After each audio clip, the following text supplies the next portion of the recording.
علیکم ناظرین، قاسم علی شاہ آپ کے ساتھ. اور آج جو ہمارے پروگرام کی اسپیشلٹی ہے، ہمارے ساتھ ہیں محمد محسن نواز صاحب. اور محسن نواز صاحب جو ان سے ہیں، ان کو ایک چیلنج یہ رہا کہ وہ پہلے ان کو پرابلم آیا پولیو کی وجہ سے، ایک ہینڈی کیپڈ وہ ہو گئے، پھر وہ ڈبل ہینڈی کیپڈ ہو گئے 13 ایئرز کی ایج میں. لیکن اس کے باوجود انہوں نے زندگی کی جنگ لڑی، اور اس وقت ماشاءاللہ سے وہ پچھلے 10 سال سے FM 103 پہ سرو کر رہے ہیں ایز اے آر جے، اور بڑے بہترین آر جے. بلکہ انہوں نے ٹرینڈ بنایا کہ جو اسپیشل پرسنز ہیں ان میں یہ پہلے شخص تھے جنہوں نے ریڈیو پہ آئے، اور ریڈیو پہ آنے کے بعد اس کے بعد جب ٹرینڈ بنا تو 10 لوگ جو ان سے موجود ہیں ریڈیو پہ مختلف چینلز پہ سرو کر رہے ہیں. اس کے ساتھ ساتھ محسن نواز صاحب جو ان سے ہیں وہ ولنگ ویز میں سیلز اور جو پی آر ہے اس کے ڈائریکٹر بھی ہیں. سر السلام علیکم جی، کیسے ہیں آپ؟ جی وعلیکم السلام. Thank you so very much. It's really a great honour for me کہ آپ کے ساتھ ملاقات کا بھی ایک بہانہ بن رہا ہے، اور ناظرین سے ہماری ایک آج یہ جو نشست ہے. ویسے میں اپنے ناظرین کو یہ بھی بتاؤں گا کہ جب قاسم کی اور میری ملاقات ہوتی تو بڑی بے تکلف ہوتی ہے، کوئی شک نہیں ہے. لہٰذا اگر درمیان میں کچھ ایسی باتیں بھی ہو جائیں جو آنر یعنی بعض اوقات نہیں، پہلے معافی مانگ لیتے ہیں. پہلے معافی مانگ لیتے ہیں. اچھا سر، یہ بتائیے کہ دنیا میں سب سے مشکل کام میں سمجھتا ہوں وہ ہے کسی بھی تبدیلی کو ایکسپٹ کرنا، اور بالخصوص ایسی تبدیلی کو ایکسپٹ کرنا جس کے ساتھ تھوڑی سی تکلیف بھی جڑی ہو. اس کو قبول کرنا بھی مشکل ہو. تو آپ، میں دیکھتا ہوں زندگی میں ایسے چیلنج جو عام طور پہ لوگوں کو نہیں آتے، یہ بڑے ڈفرینٹ سے چیلنج ہیں اور مشکل کام ہوتا ہے بہت زیادہ. جب آپ کو ایسا چیلنج آئے تو آپ نے ان چیلنج کو کیسے ایکسپٹ کیا؟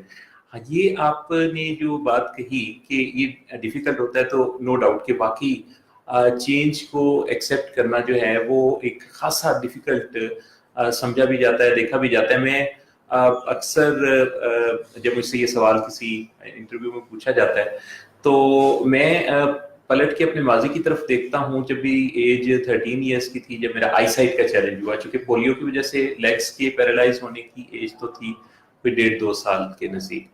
اب اس ایج میں تو اتنا جو ہے وہ شعور ظاہر نہیں تھا، بہت ارلی ایج.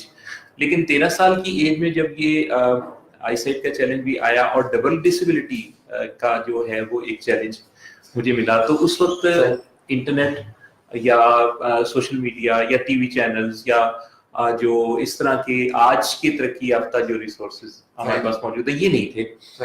اچھا، ریڈیو تھا، اور ریڈیو میں پاکستان سے باہر بہت ساری براڈ کاسٹنگ سروسز کو سنا کرتا تھا. لیکن بہرحال مجھے ایسا لگتا ہے کہ یہ کچھ قدرت کی طرف سے انتظام تھا کہ جس میں مجھے اس چیلنج کو، اس چینج کو ایکسیپٹ کرنے کا حوصلہ اور ہمت ملی. اور اگر آپ مجھ سے پوچھیں کہ میری اس وقت کی لائف کا جو سب سے بڑا آرٹ میرے پاس قدرت نے کیا دے رکھا تھا، تو وہ آرٹ آف ایکسیپٹنس ہی تھا. بڑا مشکل ہے یہ، بہت مشکل ہے. اور میں سمجھتا ہوں کہ میں نے بے شمار لوگ دیکھے محسن بھائی جی، جو پرابلم آتا ہے، چیلنج آتا ہے جی، اس کے ساتھ اسی بہاؤ میں ہی وہ نکل جاتے ہیں. بالکل. اور یہ بڑی بات ہوتی ہے کہ آپ کے سامنے مشکلات کے پہاڑ ہو اور آپ سینہ تان کے کھڑے ہو جائیں اور کہہ دیں کہ میں ان کو ایکسیپٹ نہیں کرتا، میں نے وہ کرنا ہے جو میں نے کرنا ہے، اور جو میرا اصل ہے میں نے اس کی طرف جانا ہے. بہت سارے لوگوں سے قاسم بھائی ملاقات ہوتی ہے جن کو کسی نہ کسی طرح کا جو ایسا چینج ہے. اچھا، چینج بھی 2 طرح کے ہوتے ہیں، پازیٹیو اور نیگیٹو. اب جو ڈیزائرڈ چینج ہوتا ہے اسے ہم پازیٹیو کہتے ہیں، جو انڈیزائرڈ ہوتا ہے اسے ہم نیگیٹو چینج کہتے ہیں. مثال کے طور پہ کسی شخص کی زندگی میں اگر کوئی وہ سٹار ہے، کوئی آرٹسٹ ہے، تو اس کا کیمرہ سے ہٹ جانا بھی اس کے لیے ایک چینج ہے. اور یہ جو چینج ہے یہ اس کے لیے ایک چیلنج بھی بنتا ہے. کسی کی زندگی میں کسی کو ڈیورس ہو جاتی ہے، کسی خاتون کو، ایون کسی لڑکی کو کوئی دیکھنے کے لیے آتے ہیں لڑکے والے اور وہ جا کے خاموشی اختیار کر لیتے ہیں، تو یہ بھی ایک طرح کا اس کے لیے ایک جو ریفیوزل کا یا ایک ریجیکشن کا فیل اس کو دیتا ہے. تو اس طرح کے سارے وہ جو چینج ہیں، یا کسی کا ریٹائر ہو جانا، یا کسی کا ایون کئی دفعہ میں نے دیکھا ہے کہ چھوٹے چھوٹے ایسے لاس جو کہ آپ کے لیے اچانک کسی صدمے کا باعث بنتے ہیں، تو ایسے سارے کے سارے جو چینجز ہیں لائف کے، وہ ایک بہت بڑا چیلنج بن جاتے ہیں. لیکن مجھے ایسا لگتا ہے کہ قدرت نے قاسم بھائی بہت اچھا انتظام رکھا ہے انسانوں کے لیے. مثلا میں دیکھتا ہوں کہ چاہتی تو قدرت سارا سال باہر فضا گرمی یا سردی کا موسم رکھ سکتی تھی. یہ جو بار بار موسم کا بدلنا ہے یہ شاید انسان کو فلیکسیبل رہنے کا, چینج کو ایکسپٹ کرنے کا ایک اشارہ بھی ہے. مجھے لگتا ہے کہ رات کے بعد صبح اور صبح کے بعد رات, سورج کا طلوع اور غروب کا نظام, یہ سب کچھ بھی قدرت کے وہ خوبصورت اشارے ہیں انسانوں کے لیے. آپ پانی کو دیکھیے کہ پانی جب کہیں راستہ بناتا ہے تو وہ اپنے آپ کو کس طرح اس راستے کے مطابق ڈھالتا چلا جاتا ہے. تو یہ جو اس طرح کے چیلنجز اور چینج ہوتے ہیں, ان کو ایکسیپٹ کرنے سے ہی دراصل سکسیس ڈور اوپن ہوتا ہے. مجھے ایسا بھی لگتا ہے, اور میں نے کئی دفعہ یہ بات اپنی فیملی سے شیئر کی, کہ اگر میرے ساتھ یہ جو چیلنجز ہیں دونوں نہ ہوتے تو بہت ممکن ہے کہ میں ایک عام کسی شخص کی طرح زندگی گزار پاتا. شاید میرے لیے اتنی کامیابیوں کا ڈور اوپن نہ ہوتا. ہمیں اپنے ریسورسز کا بعض اوقات اپنی کسی ایسے چیلنج کے بعد اندازہ ہوتا ہے. جب سر پہ پڑتی ہے نا تو سر پہ پڑتی ہے تو ہم جائزہ لیتے ہیں کہ ہم کیا کر سکتے ہیں اور کیا نہیں کر سکتے. بالکل صحیح. اور کیا کرنے والے جو پھر رولز ہیں وہ سامنے آتے ہیں. بالکل صحیح. محسن بھائی یہ بتائیے گا کہ جب یہ پرابلمز آئیں, اور یقینی بات ہے یہ بہت بڑے اس وقت کے ریسورسز کے حوالے سے بھی, اور یقینی بات ہے کہ ہم جو مڈل کلاس سے بلانگ کرتے ہیں جی وہاں پر تو چھوٹا مسئلہ بھی بہت بڑا مسئلہ بن جاتا ہے. جی تو آپ کے کیا احساسات تھے, آپ اگر پیچھے مڑ کے دیکھتے ہیں, بالخصوص جب آپ وہ ٹین ایج والا دور تھا اور جب یہ چیلنج آیا تو وہ کیا احساسات تھے, اور پھر یہ اندر سے وہ اٹھان جون سی ہے کہ میں نے کچھ کرنا ہے یا میں نے ثابت کرنا ہے کہ دنیا میں میں بھی موجود ہوں اور میں نے کنٹریبیوٹ کرنا ہے, تو یہ خیال کیسے آیا؟ فوری طور پہ جو پہلا احساس تھا میں آپ سے شیئر کروں کہ وہ تو یہ تھا کہ کاش یہ خواب ہو اور کاش آنکھ کھلے. فوری طور پہ جب میں اپنے گھر والوں کو, اپنی مدر کو, فادر کو, اپنی سسٹرز کو دیکھتا تھا اور ان کی آنکھوں کے آنسو اور ان کے دبے ہوئے ان لہجوں میں شکستگی کا بھی پھر ایک احساس, تو یہ سب کچھ میرے اندر جو اس وقت ایک توڑ پھوڑ اور تبدیلی کا سلسلہ چل رہا تھا, اس میں فوراً تو مجھے جو ہے یہ ایک سنبھالا لینا یا وہ کچھ وقت لگا, جو کہ چند مہینوں پر مشتمل تھا, بہت زیادہ نہیں. الحمدللہ پھر یہ ہوا کہ وقت کے ساتھ ساتھ مجھے ایسا لگنے لگا کہ نہ کرنے اور کر سکنے کے درمیان فرق ہوتا ہے. یعنی یہ جو فوکس ہوتا ہے ہمارا, اصل میں دنیا میں جو ہم کام کرتے ہیں اور جو ہم کام نہیں کر سکتے, انہی کی چوائسز پر ہی کامیابی کا دار مدار ہے. تو جب مجھے لگتا ہے کہ جب میں نے یہ فوکس کرنا شروع کیا کہ میں کیا کر سکتا ہوں, تو پھر میں نے ریڈیو کے ساتھ اپنا ناطہ بھی جوڑا. میری زندگی میں یہ بھی قاسم بھائی ایک بڑی سچائی اور ایک ایسی حقیقت کہ جو احساسات پر بڑا اثر انداز ہوتی تھی, وہ یہ بھی تھی کہ میں بچوں کے نیوز پیپرز میں جو کہانیاں لکھا کرتا تھا وہ شائع ہوا کرتی تھی. تو اس میں ایسا بھی ہوا کہ بچوں کے اس نیوز پیپر میں کسی میں جو کہانی میں نے لکھی تو وہ آئی سائٹ کے چیلنج کے بعد شائع ہوئی. یعنی جسے میں نے لکھا تو اپنے ہاتھوں سے, لیکن پڑھ کے کسی اور نے سنایا. تو یہ جو سب کچھ تھا اس وقت بہرحال ایک سائیکولوجیکل ٹراما آپ اسے کہہ سکتے ہیں. لیکن کائنات بہت بڑی ہے. مجھے ریڈیو نے اللہ تعالیٰ نے یہ شعور دیا کہ میں نے ریڈیو کے انسٹرومنٹ کا بڑا فائدہ اٹھایا. میں نے دنیا کے جو نشریاتی ادارے تھے ان کو سننا شروع کیا, تو مجھے پتا چلا کہ پاکستان تو دنیا کا ایک خوبصورت پیارا سا خطہ ہے. بہت سارے دوسرے ممالک, وہاں امریکہ بھی, آسٹریلیا, یورپ اور پتہ نہیں کون کون سے ایسے ممالک اور علاقے موجود تھے جہاں لوگوں کی زندگیاں بہت ساری تلخیوں کے ساتھ شروع ہوتی تھی, اور ان میں پھر ان کو ابھر کر سامنے آنے کی جو اسکل ہے وہ اللہ تعالیٰ دیتا تھا. تو اپنی اسکلز کو پہچاننے کا آغاز جو ہے وہ میں نے ان انٹرویوز سے دراصل کیا, جو انٹرویوز میں بڑے شوق سے سنا کرتا تھا مختلف ریڈیو چینل سے. بڑی شخصیات کے انٹرویوز جو اپنی زندگی کی, اپنی ماضی کی, اپنے بچپن کی تلخیاں بتاتے تھے, اور پھر اس میں سے نکل کے وہ بڑے لوگ بنتے تھے. اچھا سر, یہ دیکھا گیا ہمیں سارے مطلب سماج میں, زمانے میں لوگ نہ کہتے ہیں, نہیں ہو سکتا, نہیں کر سکتے, اور کرٹیسزم بہت زیادہ ہے, نا امیدی بہت زیادہ ہے, منفی لوگ اور منفی رویے بہت زیادہ ہے. آپ کو بھی کسی نہ کسی شکل میں اس طرح کے پرابلمس تو فیس کرنے پڑے ہوں گے.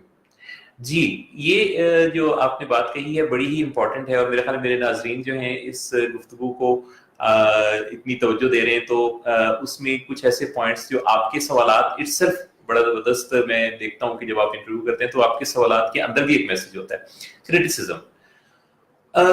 کرٹیسزم جو ہے مجھے ایسا لگتا ہے کہ یہ بڑا ہی زبردست ٹول ہے. میں اپنی ذات کی اگر بات کروں تو جب بھی مجھ پر کوئی تنقید کرتا ہے، جب بھی مجھے کوئی کرٹیسائز کرتا ہے یا چیلنج دیتا ہے تو وہ مجھے آگے بڑھاتا ہے. اور مجھے ایسا لگتا ہے کہ میری زندگی میں جن لوگوں نے بھی مجھے کرٹیسائز کیا انہوں نے میرے لیے نئی راہیں متعین کی، مجھے نئے چیلنج دیے جن کو فیس کرنے کے لیے میں نے اپنی سکلز پر کام کرنا شروع کیا. ہاں ایسا ہوا کہ مثلا مجھے یاد ہے کہ ہماری پڑوسن ایک خاتون ہوا کرتی تھی جنہوں نے میرے پیرنٹس کو یہ کہا تھا کہ آپ بھی دعا کریں، اور میں بھی دعا کرتی ہوں کہ یہ بچہ جو کہ ڈبل ڈسیبلٹی ہے جس کو اپنی لینگویج میں بات انہوں نے کی کہ اس کو جو ہے وہ اللہ تعالیٰ آپ کے ہاتھوں میں ہی سمیٹ لے. اب یہ بات جب میں سن رہا تھا تو اس غیر تعلیم یافتہ خاتون کی یہ بات سن کے تو دیٹ واز دا مومنٹ کہ میں نے فیصلہ کیا کہ مجھے اچھا پھر مجھے پھر اپنا وجود ظاہر کرنا ہے، پھر مجھے کائنات میں اپنی پریزنس کو بتانا بھی ہے. تو جو میرے ریسورسز تھے، مثلا میں آپ کو بتاؤں کہ ریڈیو سے میں نے جب بہت سیکھنا شروع کیا تو دل چاہا کہ پھر میں کائنات کو یہ بھی بتاؤں کہ میں بھی ہوں. تو میں نے ٹائپنگ سیکھی، انگلش ٹائپنگ سیکھی، رومن اردو میں خط لکھا کرتا تھا مختلف نشریاتی اداروں کو. جلد ہی یہ ہوا کہ میرے خطوط میری اس جو فیڈ بیک تھا اس کی وجہ سے کافی پاپولر ہونے لگے. پھر میں نے اردو ٹائپنگ بھی سیکھی، پھر بریل سسٹم سیکھا، پھر ریڈیو پر ٹیلی فون کالز کا جب دور آیا 95 میں تو تب کالز کرنا شروع کی. مجھے ایسا لگتا ہے کہ یعنی اپنی زندگی میں جب میں نے کچھ کرنا چاہا تو ایک رول تو میرا تھا، اچھا جی، لیکن دوسرا جو رول ہے اور جو دوسرا قدم ہے وہ بڑھانے والی اور آگے میرا ساتھ دینے والی وہ قدرت تھی. ماشاءاللہ. صحیح جی. سر یہ ایک بڑا رویہ ہماری سوسائٹی میں ہے کہ لوگ ناشکرے ہیں، یہ سوسائٹی ناشکری میں نے تو بہت زیادہ دیکھا ہے. یعنی کہ زبان کی حد تک ہم کہتے ہیں کہ اللہ کا شکر ہے جی، لیکن احساسات میں وہ نہیں ہوتا. جی اچھا میں نے دیکھا ماشاءاللہ آپ کی گروتھ اور جتنی بھی دنیا میں گروتھ ہو رہی ہے، آج رونڈا بائرن کی ریسرچ بھی آ رہی ہے، میجک کی شکل میں کتاب آ رہی ہے اور وہ بتا رہی ہے کہ ترقی وہ لوگ کرتے ہیں جو شکر گزار ہوتے ہیں، جن میں گریٹیچیوڈ ہوتا ہے. جی. تو آپ گریٹیچیوڈ کو ٹول سمجھتے ہیں کامیابی کا؟ میں سمجھتا ہوں کہ یہ وہ بنیاد ہے جو کہ پیس آف مائنڈ، وہ جو سیرنٹی پریئر ہے، سیرنٹی پریئر کو بھی اگر آپ دیکھیں تو وہاں بھی آپ کو دعا کا یہی خوبصورت انداز ملتا ہے کہ جب آپ حالات کو تسلیم کرنے کی جو ہے وہ تمنا ظاہر کرتے ہیں، جب آپ جن حالات کو بدل نہیں سکتے ان کو تسلیم کرتے ہیں اور جن حالات کو بدل سکتے ہیں ان کے لیے اللہ تعالیٰ سے جرأت اور حوصلہ مانگتے ہیں اور دونوں میں فرق کرنے کا شعور مانگتے ہیں، تو انسان کو جو ہے وہ شکر گزاری ایک زبردست قسم کا فیل دیتا ہے. اور میں آپ کو بتاؤں کہ شاید میرے ناظرین کو حیرانی ہو کہ اب جیسے میرے ساتھ 2 طرح کی ڈسیبلٹیز ہیں تو میں اکثر میں نے سوچا ہے اس بارے میں اور شکر گزاری پائی ہے کہ وہ لوگ جو آنکھیں نہیں جھپک سکتے، ایسا بھی ایک مسئلہ ہوتا ہے، وہ لوگ جو ٹیسٹ نہیں کر پاتے، جن کو ٹیسٹ پورے کا پورا، جو سن نہیں سکتے، جن کو میوزک کا ٹیسٹ نہیں پتا، میں سوچتا ہوں کہ اللہ تعالیٰ کی کتنی بڑی بلیسنگ ہے کہ اس نے مجھے یہ اتنی زبردست نعمتیں عطا کر رکھی ہے. چھونے کی حس کتنا خوبصورت احساس ہے جب آپ کسی پھول کو چھوتے ہیں اور اس کی نزاکت آپ کے ہاتھوں کو لمس دیتی ہے. اچھا سر یہ بڑا امپورٹنٹ ہے کہ آج جو ہماری یوتھ ہے، ہم نوجوانوں کو دیکھتے ہیں جو بڑے بے صبرے ہیں، پنجاب میں کہتے ہیں کالے پڑ جاتے ہیں اور وہ رویہ ان کا اس وجہ سے وہ شارٹ کٹس چاہتے ہیں، وہ چاہتے ہیں کہ ایک دم سے کامیاب ہو جائیں، جبکہ بھول جاتے ہیں کہ درخت ہمیشہ آرام آرام سے بنتا ہے، پھر چھاؤں بھی سالوں دیتا ہے اور پھل بھی دیتا ہے. کیا تو یہ جو بے صبری والا رویہ ہے، آپ کیا سمجھتے ہیں کہ یہ کامیابی کو پھر ممکن نہیں ہونے دیتا، ناممکن کر دیتا ہے بالکل صبری کا رویہ؟ تو اس بارے میں آپ ہمیں بتائیں گے کہ آپ کا جو صبر تھا، آج ماشاءاللہ آپ ایک کامیاب شخصیت ہے اور آپ کی کامیابی جو سی ہے وہ مطلب وہ سوسائٹی کو فائدہ بھی دے رہی ہے. انسان اپنی ذات سے نکل کے جب دوسروں تک پہنچتا ہے اور ان کی خدمت کرنے لگ پڑتا ہے تو میں سمجھتا ہوں ریئل کامیابی, اور آپ کی یقیناً ایسی کامیابی. آپ کیا سمجھتے ہیں کہ بے صبری کا رویہ اور سوسائٹی کو کچھ نہ دینے کا رویہ, صرف لینے کا رویہ, یہ کیسے ہم ختم کر سکتے ہیں یوتھ میں سے؟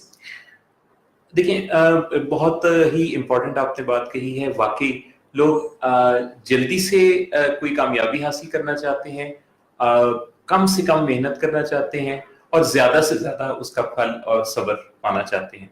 اچھا, یہ جو ایسی کوئی کامیابی ہے, میرا اس پہ پورا کامل ایمان ہے اور یقین ہے کہ اس کامیابی کا پھر وہ مزہ نہیں ہے, اس کامیابی کے اندر وہ لطف, وہ لذت نہیں ہے.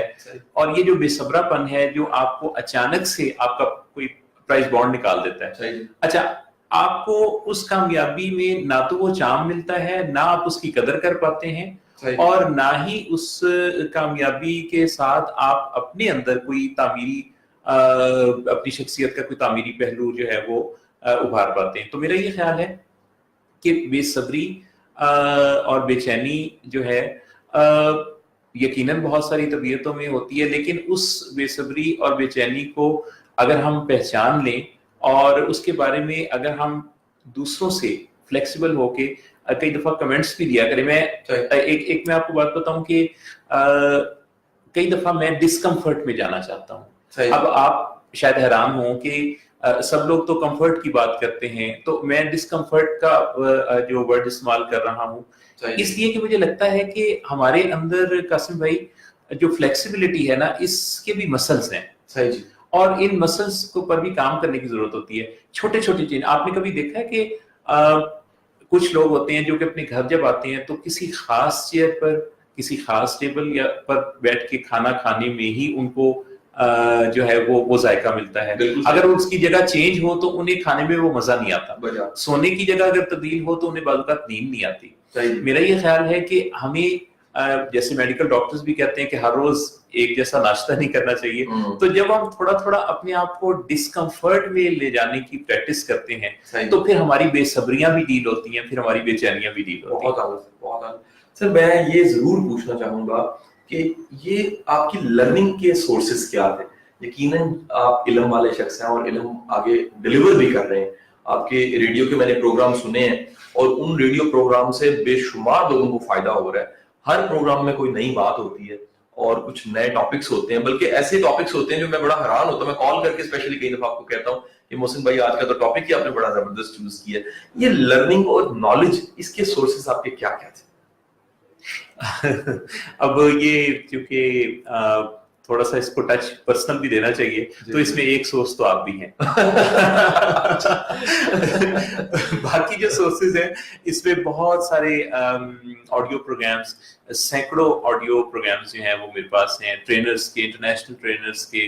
اب مجھے شوق رہا قاسم بھائی اپنی جو ہے آڈیو لائبریری کو ڈیولپ کرنے کا.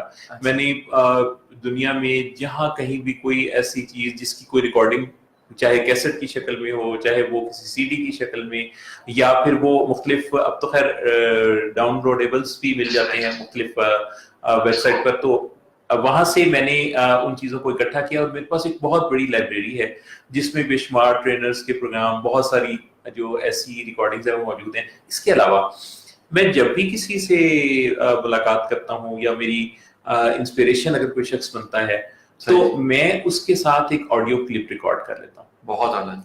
اس کی اجازت کے ساتھ اس کی جو سکلز ہیں اس کے متعلق کچھ بات چیت جو میں نے کہیں پبلسائز نہیں کرنا ہوتا, وہ میری ہی آڈیو لائبریری کا حصہ بنتا ہے. اچھا, ان کو پھر میں آف اینڈ آن جب میرے پاس فرصت ہوتی ہے تو میں ان ریکارڈنگز کو بھی سنتا ہوں. اور انسان کے برین کا سسٹم اللہ تعالیٰ نے بڑی خوبصورت رکھا ہے کہ اگر ہم کوئی ایک یا دو خیالات کو اپنے ذہن میں آنے کی اجازت دیتے ہیں تو تیسرا خیال پیچھے چلا آتا ہے. تو یہ جو خیالات کی ایک قطار ہے, اس کے اندر پھر ایک سے دوسرا, دوسرے سے تیسرا خیال, اور پھر ایک خوبصورت خیال تخلیق پاتا ہے. تو جب ایسے لوگوں کو میں سنتا ہوں, آپ جیسی شخصیات کو, خاص طور پہ میری, آپ تو جانتے ہی اور میرے ناظرین بھی کہ ڈاکٹر صداقت علی کے ساتھ میری 16 ایئرس کی جو ورکنگ ہے,